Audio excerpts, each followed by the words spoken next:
and work of God in the manifestation of the Trinity is idolatry. A wrong view of the doctrine of the Holy Spirit, a wrong view of the essence of the doctrine of Christ, a wrong view of the doctrine of the Father is tantamount to idolatry, for it is making God into something other than He is. Very vital. And that's why I say that even as Christians, we can be idolatrous in having either inadequate theology where we don't know enough about God, we sort of go along ignorantly thinking God is something that He's not, or where we have decided to make God into something that He is not. This is a very dangerous thing, and I think it's something that we need to be aware of, that it isn't just the people over in Bula Bula land who are kneeling down out in the boondocks worshiping a rock. It's everybody and anybody who has thoughts of God that are less than true and unworthy of His character. That's idolatry.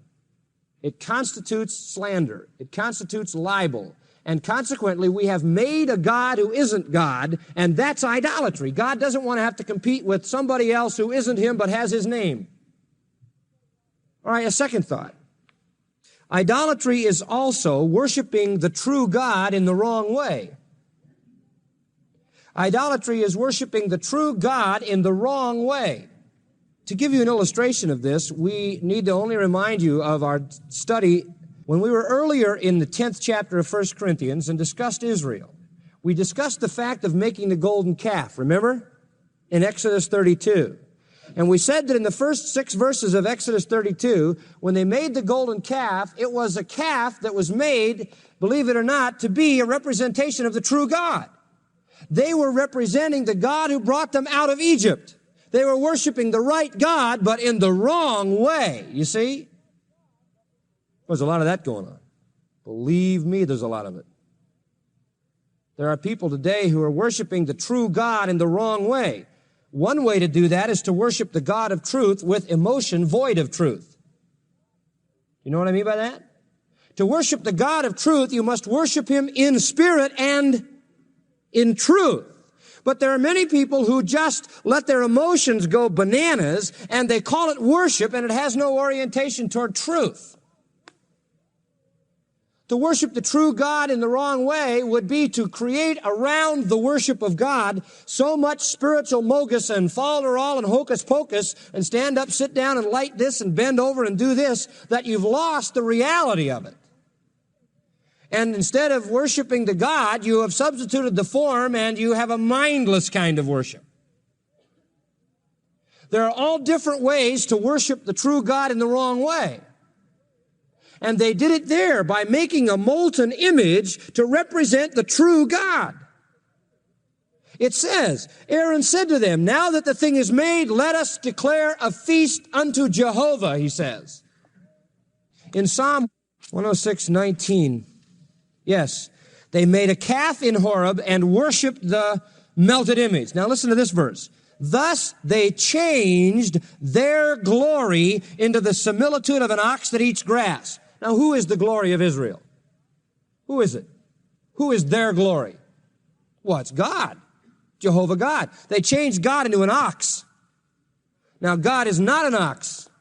If you want to think thoughts less than true of God, less than worthy of God in any of the manifestations of His Trinity, you have missed the point and you have constituted idolatry. And throughout Israel's history, there was this strange intermingling of idolatry with the worship of God. And I see it so much today in the kind of worship of God that is mindless, that has no truth to it, where they're just supposedly worshiping God with sensual desire.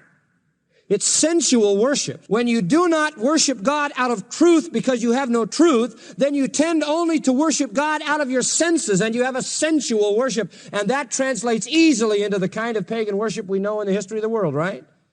Invariably, the false religious systems of ancient days were wed to sexual sin, weren't they? Because it was sensual worship. It was pure experience without basis or foundation. So you have that. On the other hand, you can have that cold, dead, formal creed kind of thing that really constituted Judaism in the time of Christ that was nothing other than idolatry as well, because they were worshiping the form rather than the God who was behind the form. All right. So I've given you 2 thoughts to begin with.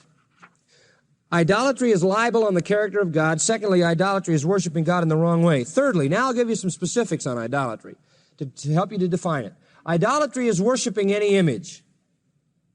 It is worship of any image. And there are so many scriptures that we wouldn't even attempt to cover them all to define this. But I'll give you one. Isaiah 44:17 will just help you to understand what we mean by this. And he's discussing here idolatry and the stupidity of idolatry. And he's got a whole section on it here.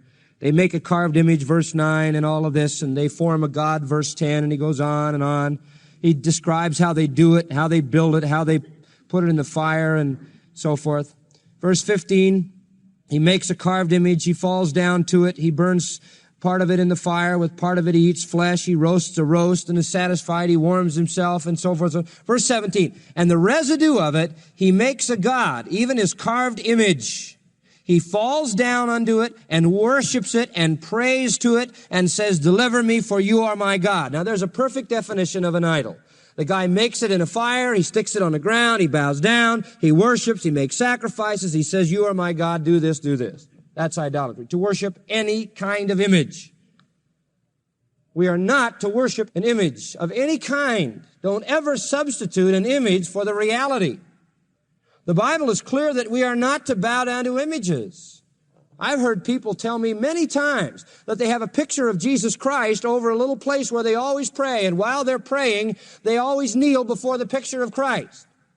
Now, idolatry isn't necessarily kneeling before the picture of Christ as long as you have the proper perspective, and it sure puts you in a position to confuse the issue, but it isn't necessarily idolatry if what's in your mind is the right thing.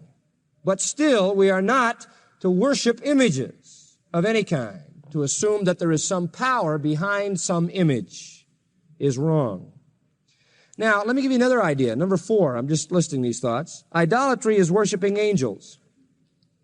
Don't ever worship angels. Fortunately, we don't know enough of them so that we could get too involved in it. We only know the names of 3, and one of them is Satan, and the other 2 are Gabriel and Michael. And we have a good illustration in the book of Revelation where John tried to worship an angel, and what did the angel tell him to do? He told him to get up and cut it out. He says, I'm only a creature like you. What are you doing down there, John? Worship God. So you have Revelation clear on that. And also in Colossians 2:18, it says, watch out for this false doctrine about worshiping angels. Colossians 2:18. There's no place for the veneration and the worship of angels. That's idolatry.